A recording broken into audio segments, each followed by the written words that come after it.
और ये मत समझना कि ये स्टोरीज पुरानी है, उसमें ताकत नहीं है, बहुत ताकत है। हमारे सनातन धर्म में जो हमारे ग्रंथ हैं, रामायण है, महाभारत है, भागवत है, श्रीमद् भगवत गीता है, लाइफ स्टाइल के लिए, बेसिक ह्यूमन लिविंग के लिए ये बहुत पावरफुल ग्रंथ है। अभी Indian institute of management Ahmedabad, जो कि दुनिया की नंबर 1 बी स्कूल है, वहां मैनेजमेंट फ्रॉम श्रीमद् भगवत गीता के ऑफिशियल कोर्सेज चालू हुए। मैं आपको दावे के साथ कह सकता हूं कि आपके जीवन का कोई भी प्रसंग आप ले लो, आज रात को घर जाके शांति से बैठ के विचार करना, कोई भी प्रसंग आप ले लो, वो प्रसंग कहीं ना कहीं रामायण या महाभारत में बना ही होगा, देख लेना। स्ट्रेट अवे सोशल काउंसलिंग, किसी की जरूरत नहीं पड़ेगी। एटलीस्ट परिवार में आपने रामायण की बात अच्छी सुनी है तो आपको इतना तो पता चलेगा कि मेरे परिवार में जो झगड़ा चल रहा है उसमें मेरी भूमिका क्या है, दशरथ की है, कैकेयी की है, राम की है या मंथरा की है, इतना तो पता चलेगा। Knowing your role in the problem is problem half solved. Knowing your role in the problem is half solved. कि मेरी ये भूमिका है, पॉजिटिव है या नेगेटिव है, रिफ्लेक्शंस आते हैं। तो ऐसे अच्छे ग्रंथ हमारी परंपरा में हैं, भारतवर्ष में हैं, तो ऐसी अच्छी बातें आप उनको करें। इसके लिए हमारे गुरु प्रमुख स्वामी महाराज ने एक बहुत सुंदर, उनका हृदय अमृत है, और वो है घर सभा। हमारे बीएपीएस संस्था में लाखों परिवार ये घर सभा नित्य करते हैं। वो क्या है, हफ्ते में 2 बार रात को आपको 20 मिनट के लिए, 25 मिनट के लिए परिवार जन सबको साथ में बैठना है फॉर प्योर स्पिरिचुअल सेशंस। प्रथम 5 मिनट जो भी भगवान में आपको श्रद्धा है, भगवान का नाम स्मरण करें, और 10 मिनट ऐसे ग्रंथों का कुछ पठन करें। रोज अलग अलग फैमिली मेंबर ये पठन करें, फिर 5 मिनट आप चर्चा करें, आपने क्या सुना, आपको क्या अच्छा लगा, आप क्या सोच रहे हो इसके बारे में, वो कुछ चर्चा करें। इसको प्रमुख स्वामी महाराज घर सभा कहते थे।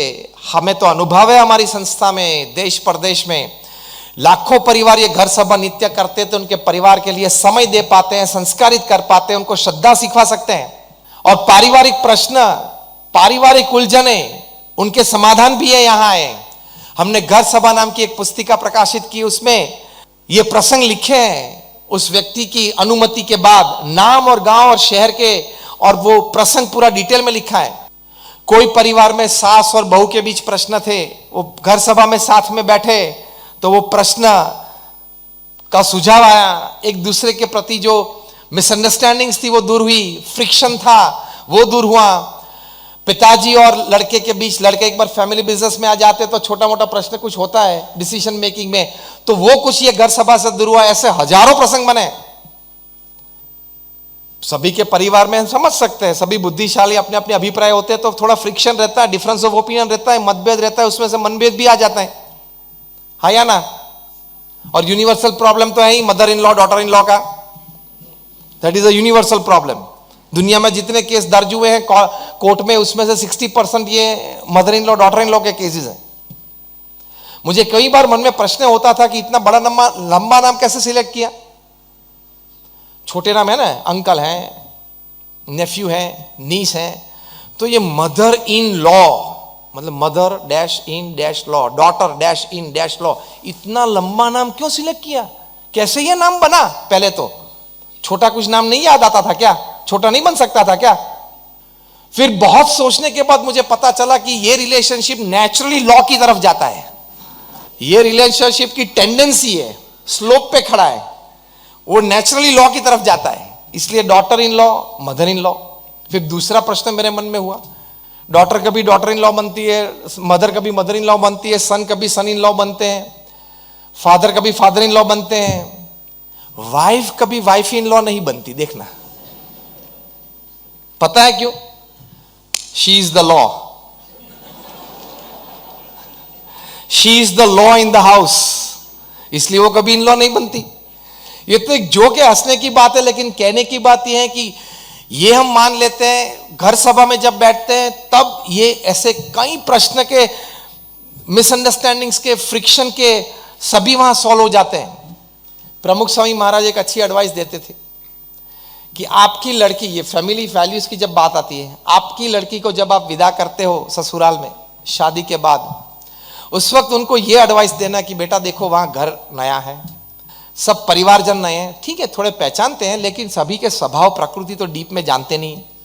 सभी की खाने पीने की आदतें अलग होती है, खाने पीने के समय अलग होते हैं। तो बेटा 2 साल तक पेशेंस रखना, धैर्य रखना, जेल होने का प्रयत्न करना।